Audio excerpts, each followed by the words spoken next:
আমাদের আজকে ৮টি দফা দাবি নিয়ে আমরা আজকেই সোনামুখী ব্লকে ডেপুটেশন দিচ্ছি। সোনামুখী ব্লকের যে সমস্ত এলাকায় বন্যায় ক্ষয়ক্ষতি হয়েছে সেই সমস্ত এলাকার কিছু দাবি দাওয়া আছে। যেমন আমাদের সোনামুখী এলাকায় যেখানে জল উঠে ক্ষতি হয়েছে, টিহিপাড়া রাধামোহনপুর অঞ্চল, শালী নদীতে কিছুটা এলাকায় ক্ষতি হয়েছে, সেই সমস্ত এলাকায় ফসলের ক্ষতিপূরণ দিতে হবে।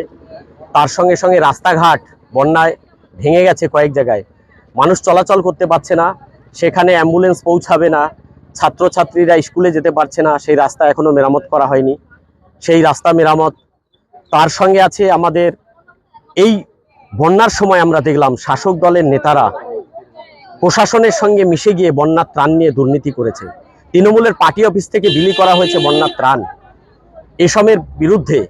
এবং হামিরহাটি রামপুর থেকে যে রাস্তাটি গেছে পেয়ারবেড়া, সেখানে শালী নদীর ব্রিজ ভেঙে গেছে, সেই ব্রিজটা অনেক দিন হয়ে গেলেও পারাপার করার জন্য মানুষের কোনো কিভাবে পারাপার করতে পারে তার কোনো ব্যবস্থা এখনো প্রশাসন করছে না, যাতে সেটা তড়িঘড়ি ব্যবস্থা করা হয় এবং মানুষ যাতে যাতায়াত করতে পারে।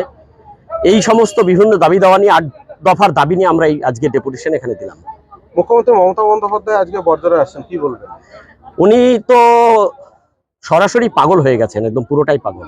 কারণ উনি একটা কথাই বারবার বলছে যে ডিবিসি জল ছেড়ে বন্যা তৈরি করে দিয়েছে। আর ঘাটালের সাংসদ দেব বলছে এটা দোষারোপ নয়, কারণ বন্যা প্রাকৃতিক দুর্যোগ, এটা জোর বৃষ্টি হলে কারোর কিছু করার নেই।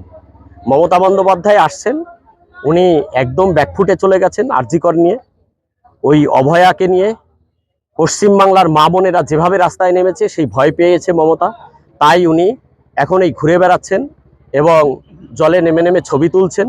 আবার আমরা এই মমতা বন্দ্যোপাধ্যায়কে দেখি বলছে লাইভ করা যাবে না মিটিংয়ের সময়। উনি এখানে আসছেন, কিন্তু এখানের জন্য আমি বলবো মাননীয় মুখ্যমন্ত্রীকে, আমি একজন বিধানসভার সদস্য হয়ে, যে আপনি এই যে বন্যায় মানুষগুলো ডুবছে বারবার, আপনি এখানে এসে ঘোষণা করুন আপনি ক টাকা এই বন্যার এলাকার স্থায়ী সমাধানের জন্য ক টাকা খরচ করেছেন, কি পরিকল্পনা নিয়েছেন, রাজ্য সরকার কি পরিকল্পনা নিয়েছে।